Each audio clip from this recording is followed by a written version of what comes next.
இந்த தூதுவளையோட பழங்களை எடுத்து இந்த பழங்களுக்குள்ள இருக்கக்கூடிய விதைகளை சேமிச்சு வச்சுக்கோங்க, காய வச்சு சேமிச்சு வச்சுக்கோங்க. இதை வந்து ஒரு கிஃப்டா கொடுத்தீங்கன்னா அவங்க வீட்லயும் தூதுவளைய வளர்க்க முடியும். ஏன்னா இதோட நன்மைகள் ரொம்ப ஜாஸ்தி.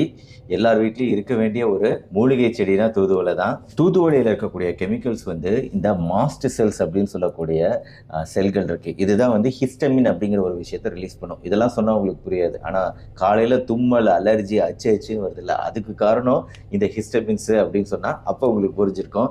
அலர்ஜி முக்கியமான விஷயம். அலர்ஜி அதுதான் வந்து பின்னாடி அந்த சளி தொந்தரவுகளையும் கட்டுப்படுத்தக்கூடிய விஷயம். இந்த மாஸ்டர் செல் ஸ்டெபிலைசர் அப்படிங்கிற விஷயங்கள், கெமிக்கல்கள் இந்த தூதுவளையில இருக்கு. அதனாலதான் இது சளி தொந்தரவுகள்ல இருந்து, அலர்ஜி தொந்தரவுகள்ல இருந்து சளி தொந்தரவு வரைக்கும் எல்லாத்துக்கும் கேட்குது. இதோட இலைகள், மலர்கள் எல்லாத்துக்குமே மருத்துவ குணங்கள் உண்டு.